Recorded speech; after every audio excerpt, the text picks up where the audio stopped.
नमस्कार मित्रांनो, आज आपण या व्हिडिओमध्ये पीएम विश्वकर्मा ही जी योजना आहे या योजनेची संपूर्ण माहिती या व्हिडिओमध्ये पाहणार आहोत। याच्यासाठी पात्र लाभार्थी कोण आहेत, कोणकोणत्या गोष्टीसाठी तुम्हाला अर्ज करता येतो, आदी सर्व माहिती आपण या व्हिडिओमध्ये पाहणार आहोत। चला तर मित्रांनो, व्हिडिओला सुरुवात करूयात।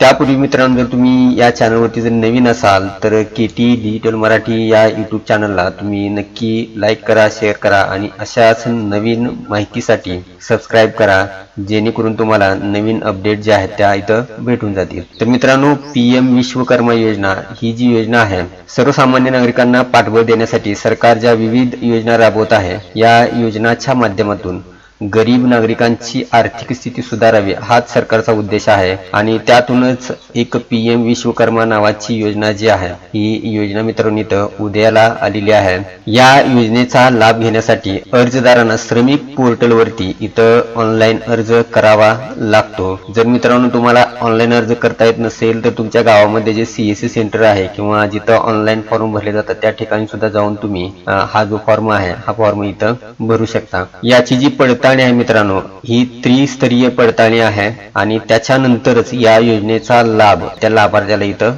दिला जातो। ग्रामीण आणि शहरी संस्थांसाठी ही जी पडताळणी आहे, पडताळणीची स्वतंत्र यंत्रणा इथं आहे। ग्रामीण भागामध्ये पडताळणीची जबाबदारी ग्रामविकास आणि पंचायत राज विभागाकडे आले, म्हणजे तुमच्या गावातील जे ग्रामसेवक आहेत त्यांच्याकडे याची जबाबदारी आहे आणि त्यानंतर हा जो फॉर्म आहे पंचायत समितीमध्ये किंवा पंचायत समिती गटाकडे इथं पाठवला जातो। आणि शहरी भागात मित्रांनो इथं जी पडताळणी आहे कार्यकारी अधिकारी जे आहेत ते इथं करतील। ही जी पीएम विश्वकर्मा योजना आहे या योजनेचे मित्रांनो अनेक फायदे आहेत। याच्यामध्ये जे गरजू आहेत, गरजू गरिबांना याचा अत्यंत चांगला फायदा होणार आहे आणि जे गरीब आहेत आणि जे कारागीर आहेत, जे या 18 व्यवसायामध्ये, जे 18 व्यवसाय कोणते आहेत मी पुढे या व्हिडिओमध्ये सांगणार आहेत, जे हे 18 व्यवसाय करतात त्यांच्यासाठी मित्रांनो या ठिकाणी 1 आठवड्याचं मोफत प्रशिक्षण त्यांना दिलं जाणार आहे आणि प्रशिक्षणादरम्यान त्यांना प्रतिदिन प्रत्येक दिवसाला 500 रुपये इतका भत्ता त्यांना इथं मिळणार आहे। प्रशिक्षण पूर्ण झाल्यानंतर त्यांना जे आवश्यक साहित्य आहे, म्हणजे त्या व्यवसाय संबंधित साहित्य खरेदी करण्यासाठी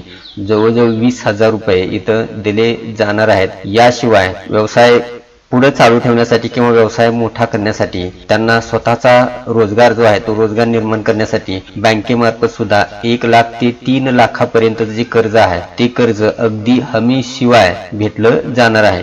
ही जी पीएम विश्वकर्मा योजना आहे याच्यासाठी जे पात्र उमेदवार आहेत ते पात्र उमेदवार कोण आहेत तर मित्रांनो संबंधित 18 क्षेत्रातील जे लाभार्थी आहेत हे लाभार्थी यासाठी पात्र आहेत। त्याच्यामध्ये पहिला आहे सुतार, दुसरा आहे होडी बांधणी कारागीर, तिसरा आहे चिलखत बनवणारे, चौथा लोहार, पाचवा हातोडी आणि अवजार संच बनवणारे, 6वा कुलूप बनवणारे, 7वा जो घटक आहे सोनार, त्याच्यानंतर कुंभार, शिल्पकार, याच्यामध्ये मूर्तिकार, दगडी कोरीव काम करणारे आणि दगड फोडणारे, त्याशिवाय मित्रांनो ते चर्मकार जे पादत्राणे किंवा ज्या चपला ज्या आहेत त्या चपला बनवणारे कारागीर, याच्याशिवाय मिस्त्री जे आहेत ते सुद्धा या योजनेचा लाभ इथं घेऊ शकतात। याच्यानंतर मित्रांनो टोपल्या, चटया, झाडू या प्रकारचे साहित्य आहे ते साहित्य बनवणारे कारागीर सुद्धा या योजनेचा लाभ इथं घेऊ शकतात। याशिवाय बाहुल्या आणि खेळणी बनवणारे, न्हावी केश कर्तनकार, फुलांचे हार बनवणारे कारागीर, परीट, शिंपी आणि मासेमारीचे जाळे विणणारे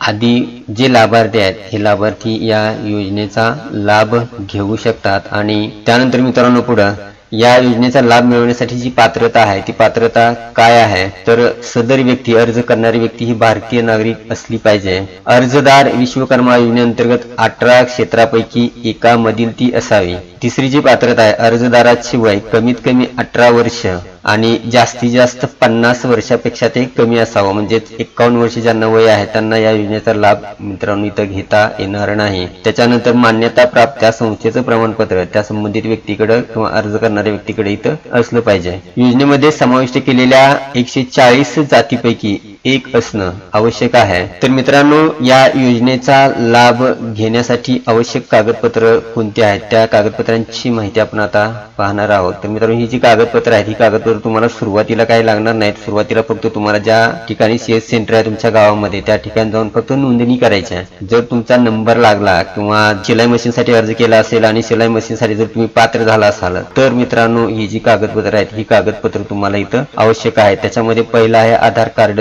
दुसरा आहे पॅन कार्ड, तिसरा आहे उत्पन्नाचं प्रमाणपत्र जे की तहसीलदार साहेबांचं असलं पाहिजे, चौथा आहे जात प्रमाणपत्र, पाचवा आहे ओळखपत्र, सहावा पत्त्याचा पुरावा, सातवा पासपोर्ट आकाराचा फोटो, त्याच्यानंतर मित्रांनो बँक पासबुक आणि वैध मोबाईल नंबर जो तुमच्या आधारला लिंक असावा असा एक मोबाईल नंबर इथं असणं आवश्यक आहे। मित्रांनो यासाठी अर्ज करण्याची जी प्रक्रिया आहे ती अर्ज करण्याची प्रक्रिया ऑनलाईन आहे। मी मग सांगितल्याप्रमाणे तुम्हाला तुमच्या गावातील CSC सेंटर मध्ये जाऊन हा जो अर्ज आहे हा अर्ज भरावा लागणार आहे। तर मित्रांनो ही होती आजची माहिती कशी वाटली नक्की कमेंट बॉक्स मध्ये कळवा आणि अशाच प्रकारच्या नवीन माहितीसाठी KT डिजिटल मराठी या YouTube चॅनलला सबस्क्राईब करा। जय हिंद, जय महाराष्ट्र।